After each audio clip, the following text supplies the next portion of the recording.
Passons sur l'autre livre. Ce récit du miracle de la tempête apaisée, un miracle tout à fait hors série. Guérir des malades, rendre la vue aux aveugles sont des miracles, des gestes de la bonté de Dieu que nous rencontrons à plusieurs reprises dans les évangiles.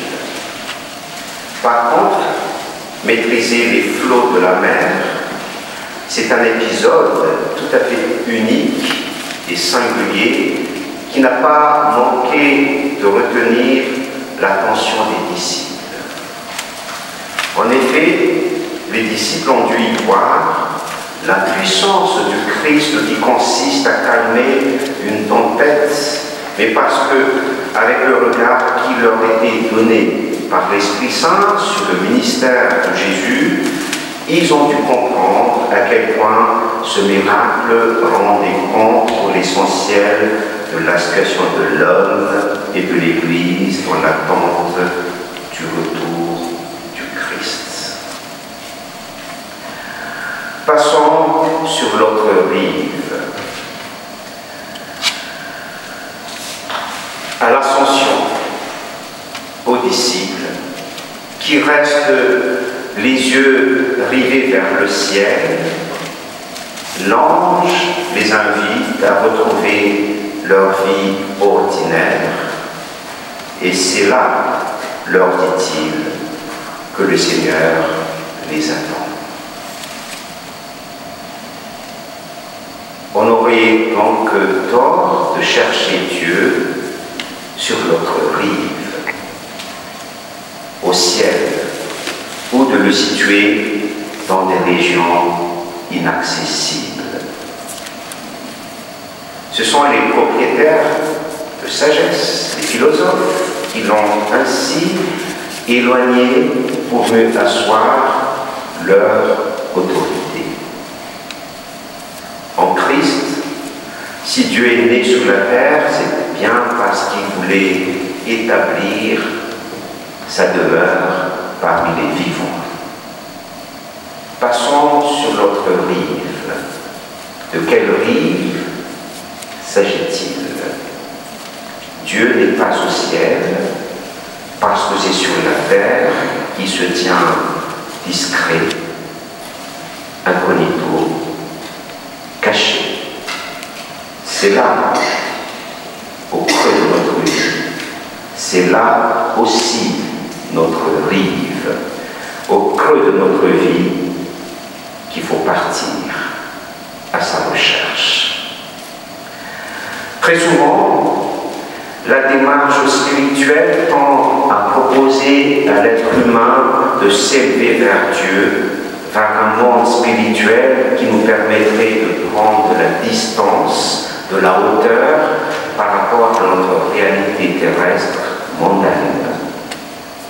Mais tout cela risque d'être une illusion.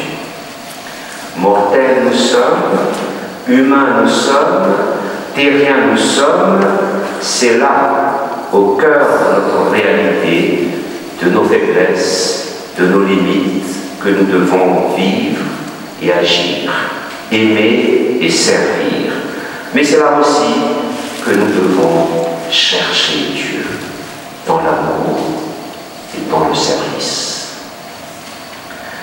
Dieu n'attend jamais de nous que nous grimpions à lui. Le Dieu que nous confessons n'est pas un Dieu qui est resté là-haut dans sa majesté solitaire, mais dès le début, dès l'histoire d'Adam et Ève, on voit dans les récits bibliques combien Dieu est un Dieu qui cherche la relation avec les êtres humains, un Dieu qui vient à la rencontre, un Dieu qui nous prend, qui nous reprend et qui nous surprend. Et c'est dans ce rive-là qu'il veut faire ce rive-là qui veut nous conduire. Alors la question que l'on peut se poser, c'est celle de notre marge de manœuvre, notre liberté. Toute notre société est construite autour de cette pensée que l'humain peut se suffire pour être fort, libre, indépendant, il ne faut rien devoir à personne. Il faut pouvoir se débrouiller seul. Certes, cela n'est pas tout faux, et c'est bien le premier objectif des parents que d'élever leur fille sur ses seules compétences, ses forces, ses potentialités et sa volonté. Beaucoup, et je le vois souvent à travers le ministère pastoral, beaucoup construisent leur vie autour de cette prétention, de cette illusion à vouloir par eux-mêmes donner son sens à leur vie et être en quelque sorte leur propre fondement. Mais un jour, un grain de sable vient déranger cette belle mécanique. Ce peut être une maladie, un deuil, un échec professionnel, et tout ce sur quoi proposer la vie s'effondre. Ces tempêtes-là de la vie, nous en affrontons tous de plus ou moins violentes, et nous mesurons à quel point parfois nos moyens sont limités. C'est ce que peut donner à comprendre ce récit de la tempête apaisée où l'on voit les disciples ramer, c'est le cas de le dire, contre les vents contraires. Ils y mettent toute leur force et leur savoir-faire, mais rien n'y fait. Ils doivent se rendre à l'évidence. Seuls, ils n'y arrivent pas, ils ont besoin d'aide, de l'aide de Jésus-Christ pour affronter cette tempête. Et c'est là qu'ils mesurent que leur vie ne peut reposer que sur leur compétence, mais qu'elle est aussi et d'abord entre les mains de Dieu. Dans tout parcours de foi, dans tout chemin de service, c'est là une question fondamentale. Ce peut être la première question qu'il faut résoudre pour se mettre dans une position où l'on va pouvoir se rendre réceptif à l'amour de Dieu. Suis-je mon propre maître? Autrement dit, puis-je me débrouiller tout seul ou ma vie repose-t-elle sur un fondement qui me précède et me dépasse? Lorsque Jésus dit qu'il est l'alpha et l'oméga, c'est bien de cela qu'il parle. Il y a quelque chose qui précède ma vie et quelque chose qui la dépasse. Je ne suis pas mon propre fondement. Chercher Dieu, ce n'est donc pas vouloir s'élever au-dessus de ma réalité, mais reconnaître qu'au cœur même de ma vie, Dieu se cache. Dieu est présent et que c'est là que je dois le chercher. Cela fait penser à ces personnes qui, à l'âge adulte, avaient pris leur distance par rapport à l'Église, par rapport à l'Évangile, mais leur soif spirituelle, leur besoin de paix, les a incités toute leur vie à chercher Dieu et à le chercher dans toutes sortes de lieux et de spiritualité allant jusqu'à l'autre bout du monde pour suivre tel cours, rencontrer tel maître de sagesse et finalement, après tout, ce parcours, elle redécouvre dans l'Évangile la proximité de Dieu et elles diront « J'ai cherché Dieu au loin alors qu'il était juste là, à côté de moi. Il n'y a qu'à ouvrir l'Évangile. » Et c'est là aussi l'autre rive. C'est ce que peut donner à comprendre, en effet, l'image que Dieu donne, le récit de la tempête apaisée. Il est présent avec ses disciples dans la barque, au beau milieu de la tempête.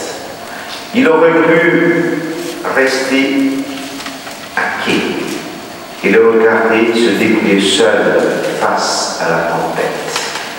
Mais il se mouille avec eux, et cela révèle combien Dieu n'est pas un Dieu distant ou distrait, un Dieu indifférent à notre sort. Bien au contraire, il révèle un Dieu présent et engagé au cœur de l'humanité. La Pâque, pour les premiers chrétiens, c'est l'image de l'Église. C'est aussi le symbole de notre vie, de toute vie qui nous mène et qui doit parfois traverser des tempêtes si violentes que nous n'arrivons plus seuls à garder le cap. Et là, croire qu'il y a quelque chose au-dessus de moi ne suffit pas. Croire, c'est avoir cette confiance que Dieu s'est engagé à mes côtés dans mon aventure humaine et dans notre aventure ecclésiale. Mais comme les disciples, confrontés à la tempête, ne comprennent pas Jésus, ou plutôt s'étonnent de son apparence indifférente ou insouciance, nous aussi, nous avons parfois l'impression que Dieu est loin, que Dieu nous a oubliés ou abandonnés, qu'il est resté au ciel, indifférent à ce qui arrive ici-bas. Mais Dieu nous fait cette promesse en Jésus-Christ. Dieu fait alliance avec l'humanité et avec chacune et chacun de nous en particulier. Dieu n'est jamais indifférent. Il est là au cœur de toute vie, il est là au cœur de l'Église. À nous de partir à sa recherche, non pas en levant les yeux au ciel, mais en regardant au fond de notre parc.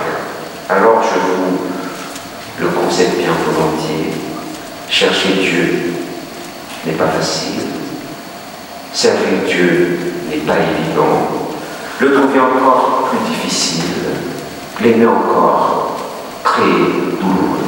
Alors, qu'est-ce que croire? Croire, c'est précisément avoir cette confiance que ce n'est pas parce que je ne le vois pas que Dieu n'est pas présent. Croire, c'est donc être constamment en alerte pour discerner les signes de la discrète présence de Dieu au creux de ma vie, dans la vie de l'Église. Croire, c'est descendre au plus profond de soi pour y découvrir combien Dieu a déjà fait de ma vie sa demeure. L'autre rive, en fait, c'est notre cœur. Croire, ce n'est finalement pas tant chercher Dieu, mais avoir cette confiance que c'est Dieu qui le premier nous a trouvés. Je me tiens à la porte, je frappe, disait-il. Un Dieu qui ne cesse donc de venir à notre rencontre, nous trouver là où nous sommes.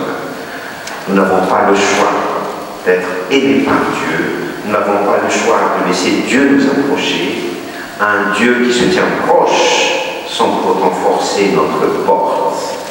C'est notre responsabilité et notre liberté de lui ouvrir ou non la porte pour que sa présence puisse pleinement bénir notre vie et que nous puissions affronter tout ce que la vie nous réserve de beau ou de difficile avec cette confiance absolue que Dieu est engagé. Il est engagé avec moi, il est engagé avec nous, qu'il est monté